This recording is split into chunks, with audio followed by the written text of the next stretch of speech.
मेरी क्लास में खुशामदीद। आज हम रैशनल नंबर्स के बारे में सीखेंगे।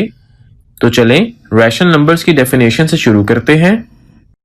नातिक एदाद की तारीफ, ऐसा अदद जिसको अलामती तौर पर P ओवर Q की शक्ल में लिखा जा सके, जबकि P और Q सही एदाद हों और Q 0 के बराबर ना हो, नातिक अदद कहलाता है। मसलन 3/2, 4/7, -2/5, 1/6 नातिक एदाद की मिसालें हैं। नातिक एदाद का सेट ऐसा सेट होता है जिसके अरकान कुदरती एदाद, मनफी एदाद, सिफर और तमाम मुस्बत और मनफी कसूर पर मुश्तमिल होते हैं। चलिए सबसे पहले नंबर लाइन की मदद से रैशनल नंबर्स को समझते हैं। हम सब जानते हैं कि नंबर लाइन क्या है। नंबर लाइन पर नजर आने वाले नंबर्स को इंटीजर्स कहते हैं। सिफर की दाईं जानिब नंबर्स को पॉजिटिव इंटीजर्स कहते हैं और बाईं जानिब के नंबर्स को नेगेटिव इंटीजर्स कहते हैं। लेकिन आपका इस तरह के नंबर्स के बारे में क्या ख्याल है? इस तरह के नंबर्स को हम आम तौर पर गिनती के लिए इस्तेमाल नहीं करते। इस तरह के नंबर्स को रैशनल नंबर्स कहते हैं, लेकिन हमें इनको मुनासिब तरीके से जाहिर करना है। हम ये कह सकते कि इस तरह के नंबर्स को रैशनल नंबर्स कहते हैं। हम इनको P ओवर Q की फॉर्म में कह सकते हैं, जिसमें एक नंबर न्यूमरेटर और दूसरा डिनोमिनेटर होगा। यहां चंद कंडीशंस भी हैं जिनको जानना जरूरी है। P और Q कोई भी इंटीजर्स होने चाहिए। इसके अलावा Q की वैल्यू सिफर नहीं होनी चाहिए। इस दूसरी कंडीशन को समझने के लिए ये देखते हैं, ऐसा कोई भी नंबर मौजूद नहीं है जिसको सिफर से ज़रब देने से जवाब 3 आए। ये वाली वैल्यू अनडिफाइंड है, तो ये रैशनल नंबर्स की बुनियादी डेफिनेशन है। ये P ओवर Q फॉर्म का नंबर होता है जिसमें P और Q कोई भी इंटीजर्स होते हैं और Q सिफर के बराबर नहीं होता। तो आप इस डेफिनेशन को देखते हैं तो आपके जहन में कई सवालात जन्म लेते होंगे, जैसा कि रैशनल नंबर्स और फ्रैक्शंस में क्या फर्क है, या क्या इंटीजर्स भी रैशनल नंबर की ही कोई किस्म है, या जीरो क्या है, और इस तरह के नंबर्स को नंबर लाइन पर किस तरह जाहिर करते हैं, या फिर दो रैशनल नंबर्स को किस तरह कंपेयर कर सकते हैं। मसलन अगर आप 5 और 1 को कंपेयर कर रहे हो तो आप आसानी से बता सकते हैं कि 5 1 से बड़ा है। लेकिन इस तरह के नंबर के बारे में आपका क्या ख्याल है? फिक्र मत करें, रैशनल नंबर्स की आने वाली तमाम वीडियोस में आपको तमाम जवाबात मिल जाएंगे। रैशनल नंबर्स की जरूरत क्यों पेश आई, इस कॉन्सेप्ट की तफसील के लिए एक और वीडियो को देखते हैं। अस्सलाम वालेकुम। आज हम डिस्कस करेंगे रैशनल एंड इरेशनल नंबर्स। इनको डिस्कस करने से पहले हम सबसे पहले बेसिक नंबर्स के बारे में देखते हैं। तो सबसे पहले बेसिक नंबर कौन सा है जी? Natural number. ऐसे नंबर जो हम डेली लाइफ में काउंटिंग के लिए इस्तेमाल करते हैं उनको कहते हैं नेचुरल नंबर। जैसे हम कहते हैं कि एक चेयर है, दो पेंसिलें हैं, 3 जो हैं वो किताबें हैं। तो हम डेली बेसिस पे जो काउंटिंग करने के लिए इस्तेमाल करते हैं नंबर्स, उनको कहते हैं नेचुरल नंबर्स। तो नेचुरल नंबर फिर क्या हुए? 1 2 3 4 5 सो ऑन, यानी आगे बढ़ते जाते हैं, जो हम काउंट करते जाते हैं उनको कहते हैं ऐसे नंबर को कहते हैं नेचुरल नंबर। और अगर इन तमाम नंबर्स को एक सेट में बंद कर दिया जाए तो उस सेट को कहते हैं सेट ऑफ नेचुरल नंबर। जैसे सेट ऑफ नेचुरल नंबर को n से डिनोट करते हैं, और ये क्या कहाँ से शुरू होते हैं? 1 से स्टार्ट होते हैं, 1 2 3 4 सो ऑन। यानी हम अगर हम कोई चीज़ काउंट करते हैं ना, हम कहते हैं कि एक चीज़ है, 2 चीज़ें हैं, 3 चीज़ें हैं, 4 चीज़ें हैं, 5 हैं। तो हम अगर कोई चीज़ नहीं है तो हम उसके लिए ज़ीरो इस्तेमाल नहीं करते, ठीक है। तो इसलिए ये जो नेचुरल नंबर होते हैं उनको वो 1 से स्टार्ट होते हैं। और अगर सेट ऑफ नेचुरल नंबर में ज़ीरो को भी शामिल कर दिया जाए तो वो एक और सेट बन जाता है जिसको कहते हैं set of whole numbers. Set of whole number जो ऐसे नंबर होते हैं जो 0 से स्टार्ट होते हैं। अब देखें, सेट ऑफ नेचुरल नंबर सारे के सारे इसके जो एलिमेंट हैं सेट ऑफ होल नंबर में पाए जाते हैं। इसका मतलब है सेट ऑफ जो नेचुरल नंबर है ये सब सेट है सेट ऑफ होल नंबर्स का। तो होल नंबर 0 से स्टार्ट होते हैं, 0 1 2 3 4 5 सो ऑन। अब देखें इसमें कि सारे के सारे इसमें 0 के अलावा सारे के सारे पॉजिटिव नंबर हैं। अब मैं अगर 2 प्लस 3 करूँ तो क्या आता है, हमारा आंसर 5 आता है। 5 भी एक होल नंबर है। अगर मैं 1 प्लस 2 करूँ तो एक 3 आता है आंसर, तो 3 भी एक होल नंबर है। और अगर मैं 1 प्लस 0 करूँ तो 1 आता है आंसर, तो 1 भी एक होल नंबर है। लेकिन अगर हम माइनस करें, अगर हम ये करें कि 2 माइनस 1 तो आंसर 1 आएगा, तो वो भी एक होल नंबर है।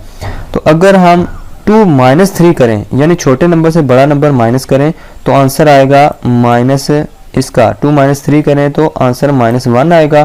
तो इसका मतलब है कि ये तो होल नंबर नहीं है। इसका मतलब हमें एक और सेट बनाने की ज़रूरत पड़ेगी।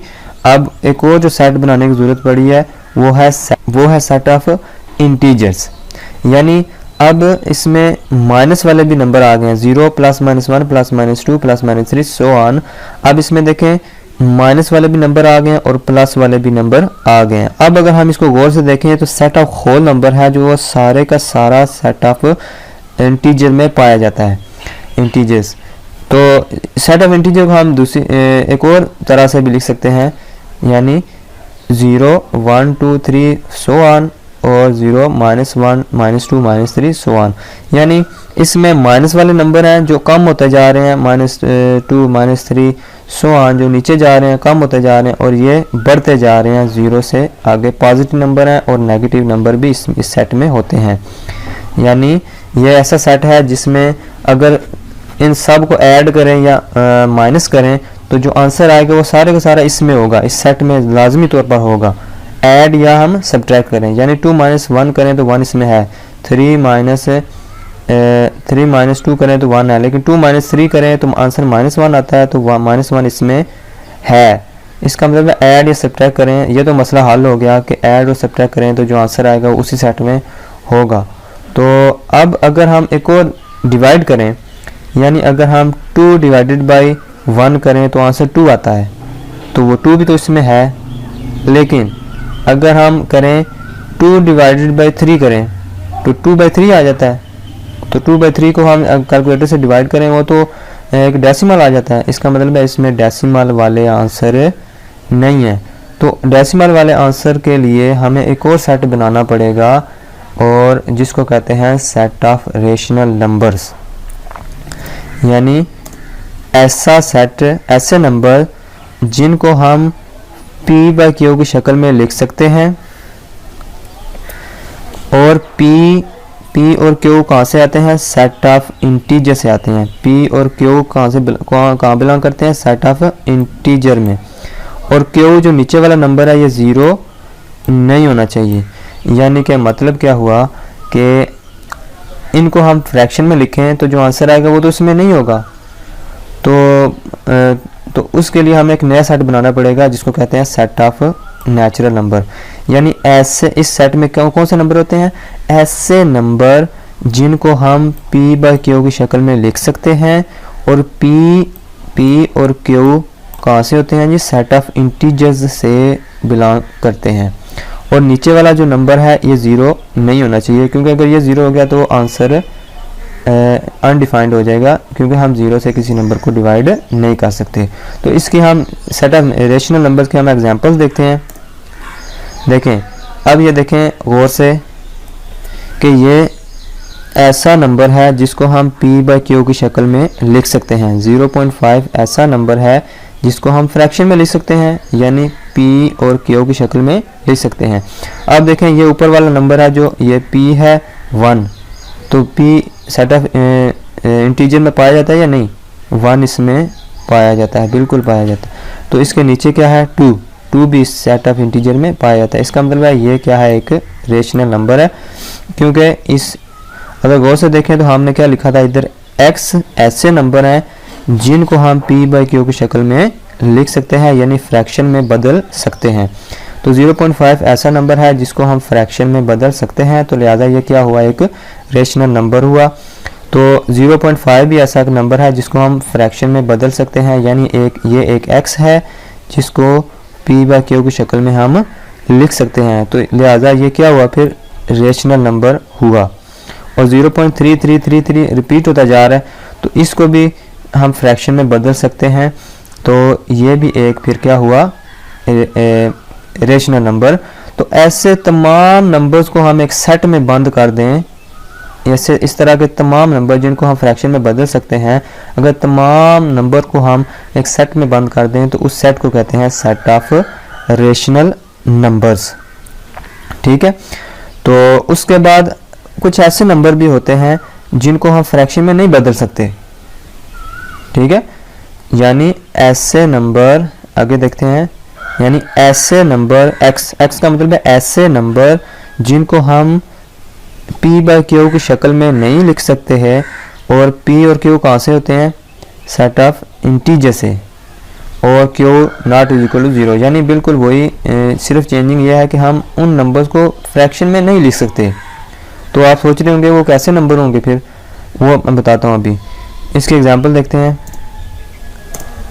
देखें, अब 4.314236757773, अब ये देखें, ये तमाम जो है ना डेसिमल कहीं रुक ही नहीं रहा, आगे बढ़ता जा रहा है, कहीं रुक ही नहीं रहा। तो हम इसको फिर कैसे फ्रैक्शन में बदलेंगे? यानी अगर डेसिमल के नीचे 1 लिखें, आगे कितने ज़ीरो लगाएंगे कि वो फ्रैक्शन में बदल जाए? इसका मतलब है हम नहीं लगा सकते, ये तो इनफाइनाइटली आगे जा रहे हैं डेसिमल, तो हम कितने ज़ीरो लगाएं कि इसको फ्रैक्शन में बदल सकते हैं? देखें, जो ऊपर 0.5 है, इसके नीचे अगर डेसिमल के नीचे 1 लगाएं तो एक डिजिट है आगे, तो एक ज़ीरो लगाएंगे नीचे, लेकिन इसमें इनफाइनाइटली मैनी डिजिट्स हैं, तो फिर हम जो है कैसे जो है ना इसको फ्रैक्शन में बदल सकते हैं? इसका मतलब है हम इसको फ्रैक्शन में नहीं बदल सकते। तो ऐसे नंबर, इसी तरह ये भी है 2.345835054 सो ऑन, आगे बढ़ता जा रहा है, इसको भी हम फ्रैक्शन में नहीं बदल सकते, क्योंकि हम अगर डेसिमल के नीचे 1 लगाएं और आगे सारे जो डिजिट्स हैं उनके नीचे 0 कहाँ तक लेके जाएंगे? इसका मतलब है हम इसको भी फ्रैक्शन में बदल नहीं सकते। तो इस तरह के तमाम नंबर जो होते हैं उनको कहते हैं इरेशनल नंबर्स, क्योंकि वो p बाई क्यू या फ्रैक्शन की शक्ल में नहीं बदले जा सकते। तो अगर ऐसे तमाम नंबर्स को जो p बाई क्यू की शक्ल में नहीं बदले जा सकते, उनको एक सेट में बंद कर दें, तो वो सेट क्या आएगा? उस सेट को हम कहेंगे सेट ऑफ इरेशनल नंबर्स। ठीक है, सेट ऑफ इरेशनल नंबर्स। इस तरह की बेशुमार एग्जांपल्स आगे हम खुद से बना सकते हैं, बेशुमार एग्जांपल। तो अब हम देखते हैं कि टर्मिनेटिंग और नॉन टर्मिनेटिंग जो डेसिमल हैं वो क्या है। टर्मिनेटिंग डेसिमल, टर्मिनेटिंग का मतलब है ख़त्म हो जाने वाला, यानी रुक जाने वाला। ठीक है, रुक जाने वाला। तो नाम से ज़ाहिर है कि ऐसे decimal, the decimal in which there are finite number of digits in its decimal part, यानी ऐसा डेसिमल जिसमें इसके डेसिमल वाले हिस्से में जो तादाद है डिजिट्स की वो फाइनाइट है। फॉर एग्जांपल देखें, 0 के बाद जो डेसिमल लिखा हुआ है उसके बाद जो डिजिट्स लिखे हुए कितने हैं? एक डिजिट लिखा हुआ है, 0.5 लिखा, 0.5 जो डेसिमल है ना, इसके डेसिमल पॉइंट से आगे एक ही डिजिट लिखा हुआ है, यानी 5। और इसमें डेसिमल पॉइंट के बाद कितने डिजिट लिखे हुए हैं? 1 2 3। तो 3 फाइनाइट नंबर है, ये एक फाइनाइट नंबर है 3। तो 4 पॉइंट, इसमें डेसिमल के बाद कितने नंबर लिखे हुए हैं? 1 2 और 3 भी फाइनाइट है। अब इसमें डेसिमल के बाद कितने डिजिट्स लिखे हुए हैं? 1 2 3 4 5 6। तो 6 भी एक फाइनाइट नंबर है। तो इसका मतलब क्या हुआ कि the decimal in which there are finite number of digits in its decimal part is called terminating decimal, यानी डेसिमल पॉइंट के बाद अगर जो डिजिट्स की तादाद है वो महदूद है, फाइनाइट है, तो उस डेसिमल को क्या कहते हैं हम? Terminating decimal. ठीक है, तो अब हम देखते हैं कि नॉन टर्मिनेटिंग रेकरिंग डेसिमल। अब नॉन टर्मिनेटिंग का मतलब तो सामने ज़ाहिर है कि ऐसे डेसिमल जिसके जो डेसिमल पॉइंट के बाद जो डिजिट होंगे वो रुकने वाले नहीं होंगे। नॉन टर्मिनेटिंग डेसिमल यानी ना रुकने वाला सिलसिला। तो रेकरिंग डेसिमल का क्या मतलब है? रेकरिंग का मतलब है जो रिपीट होना बार बार। रेकरिंग का क्या मतलब है? बार बार रिपीट होना। तो इसका मतलब क्या हुआ? इस पूरी जो टर्म लिखी हुई है इसका क्या मतलब है कि नॉन टर्मिनेटिंग रेकरिंग डेसिमल यानी ना रुकने वाला और रिपीट होने वाला डेसिमल। ठीक है, तो क्या होगी इसकी definition, the decimal in which one or more than one digit repeat indefinitely. ठीक है, फॉर एग्जांपल देखते हैं, देखें 2.33333 सो ऑन। अब देखें ये रुकता भी नहीं है और इसमें 3 जो है ये बार बार रिपीट हो रहा है, तो इसका क्या मतलब हुआ, ये एक नॉन टर्मिनेटिंग और रेकरिंग डेसिमल है, यानी कि ना रुकने वाला और रिपीट होने वाला ये डेसिमल है। इसी तरह 0.9999 इसमें क्या रिपीट हो रहा है, 9 रिपीट हो रहा है बार बार। और इनडेफिनेटली का क्या मतलब है कि एक के बाद दूसरा रिपीट होता जाता है इस तरह, मतलब 9 के बाद फिर 9 आ जाता है, फिर 9 फिर 9 फिर 9 फिर 9।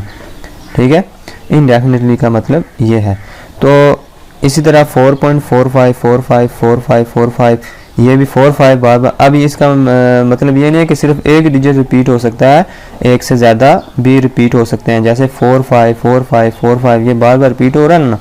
तो इनडेफिनेटली का मतलब ये है कि अगर 45 इधर आ गया एक दफ़ा, इधर 7 8 9 आ गया, फिर 45 इधर आ गया, वो इनडेफिनेटली नहीं है। इनडेफिनेट का मतलब है यक के बाद देगरे, यानी 45 के बाद फिर 45 आना चाहिए, फिर 45 आना चाहिए, दरम्यान में कोई और नंबर नहीं आना चाहिए। इसको कहते हैं इनडेफिनेटली ये रिपीट होता जाता है। तो ऐसे डेसिमल भी को भी क्या कहते हैं, ऐसे डेसिमल को क्या कहते हैं, नॉन टर्मिनेटिंग रेकरिंग डेसिमल, यानी कि जो रुकते भी नहीं हैं और रिपीट भी होते जाते हैं, उनको कहते हैं नॉन टर्मिनेटिंग रेकरिंग डेसिमल। अब हम देखते हैं ये जो टर्मिनेटिंग डेसिमल है और नॉन टर्मिनेटिंग रेकरिंग, ये जो रेकरिंग डेसिमल है, क्या ये कौन से नंबर है, रैशनल है या इरेशनल है। तो हमने देखा कि जो द टर्मिनेटिंग डेसिमल हैं ये वाले, इनको भी हम फ्रैक्शन में बदल सकते हैं। 0.5 इज इक्वल टू 1/2, 0.334 ये भी क्योंकि डेसिमल पॉइंट के नीचे अगर 1 लगाएं तो आगे 1000 आएगा, इसको भी हम फ्रैक्शन में बदल सकते हैं। इसका मतलब है जो टर्मिनेटिंग डेसिमल वाले हैं उनको भी हम फ्रैक्शन में बदल सकते हैं, तो ये रैशनल नंबर हुए फिर। और नॉन टर्मिनेटिंग रेकरिंग डेसिमल पीछे भी हमने पढ़ा है कि जो रिपीट होते जाते हैं और रुकते भी नहीं हैं, तो उनको भी हम डेसिमल फ्रैक्शन में चेंज कर सकते हैं, जैसे 1/3 is equal to 0.333 so on. इसका मतलब है फ्रैक्शन में हमने 0.333 सो ऑन को हमने फ्रैक्शन में बदल दिया।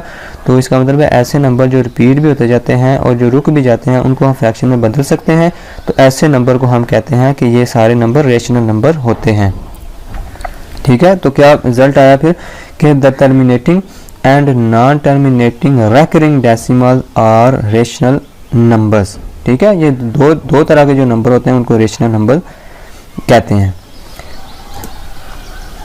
Non terminating non recurring decimal, अब देखें कि ऐसे डेसिमल जो रुकते भी नहीं है और रिपीट भी नहीं हो रहे इनडेफिनेटली वो रिपीट भी नहीं हो रहे, तो उन डेसिमल को क्या कहते हैं हम कि नॉन टर्मिनेटिंग है और non recurring decimal. For example pi आपने नंबर सुना होगा, उसकी वैल्यू हम, वो भी एक इरेशनल नंबर है, आपने पहले भी सुना है कि पाई इज इरेशनल नंबर। तो पाई की वैल्यू क्या आती है 3.14159265 और सो ऑन। अब इसमें मुझे बताएं क्या ये रुक रहा है, नॉन टर्मिनेटिंग है ना, इसका मतलब ये रुकता भी नहीं है। अब ये नॉन रेकरिंग का मतलब है इसमें रिपीट भी कोई नहीं हो रहा इनडेफिनेटली, यानी ऐसा तो नहीं हो रहा 1414 या 141141 कोई भी रिपीट नहीं हो रहा।